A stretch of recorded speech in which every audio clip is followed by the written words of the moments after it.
Video ini adalah bertujuan untuk pembelajaran sahaja, bukan porno ataupun zina. Hai dan Assalamualaikum kepada semua yang menonton Rahsia Cinta Channel. So, video untuk kali ini adalah untuk wanita ataupun bagi wanita. So, lelaki yang menonton video ini yang telah pun berkahwin, anda bolehlah meminta ataupun menyuruh si isteri tengok video ini. Adalah saya rasa saya dah pernah menceritakan tentang macam mana ingin mengetatkan Miss V. Tetapi pada hari ini saya ingin berkongsi sedikit lagi share untuk untuk Miss V, okay?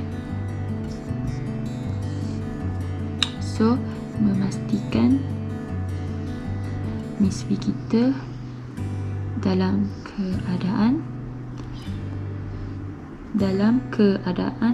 kekal bersih dan juga ketat, okay?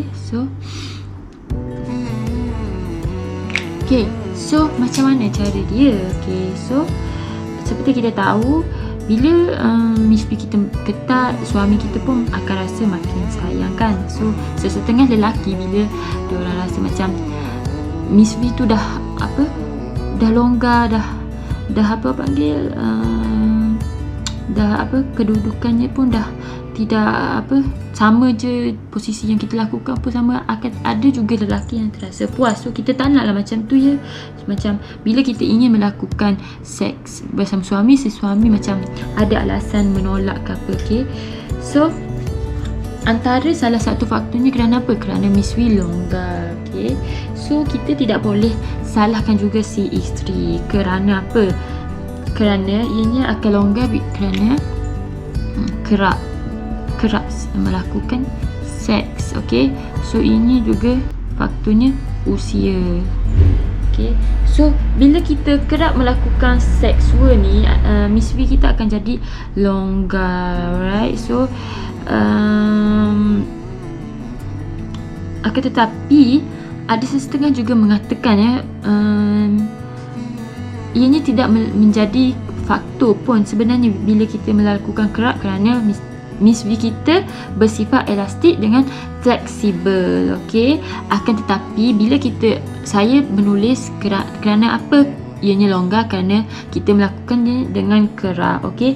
Sebab untuk mengembalikan Miss V yang ketat, ianya mengambil masa jugalah. Sebab kita melakukannya dengan kerap. Contohnya dalam sehari tu dalam 3-4 kali kita melakukannya. So jangan terkejut ya, sebab memang ada yang melakukan hubungan seks dengan sekerap itu, okay?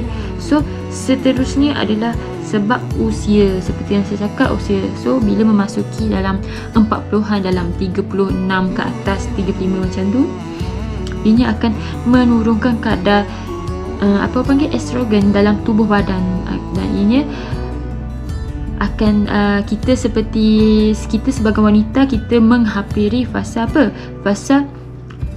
menopause, okay? So ini boleh menyebabkan Miss V kita, okay, sebabkan usia ya, saya tulis lebih kering,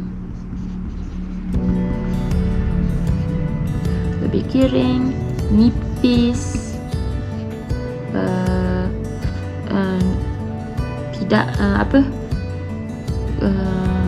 tidak lagi elastik dan tidak lagi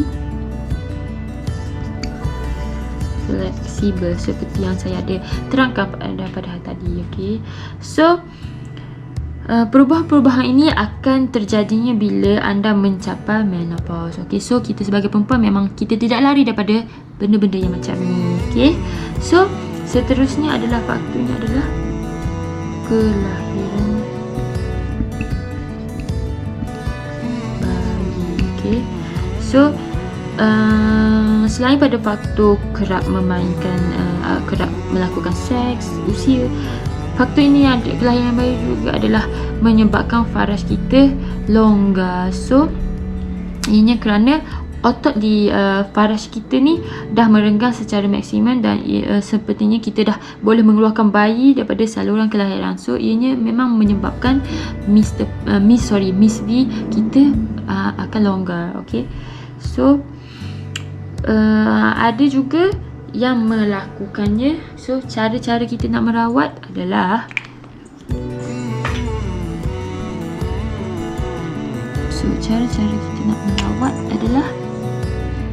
first sekali senaman. Okay. Pembedahan.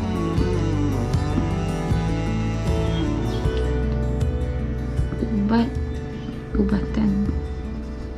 So, kita sebagai wanita, kita memang kena make sure benda-benda yang macam ni kita kena lakukan bila usia kita meningkat.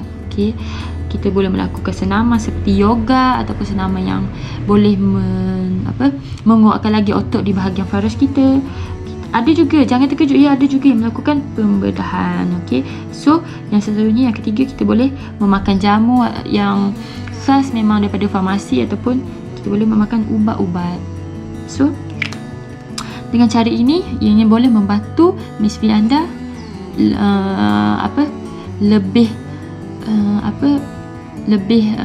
ketat dan juga lebih eloklah daripada sebelum kita memasuki usia yang 40-an ataupun kelahiran bayi. Okay.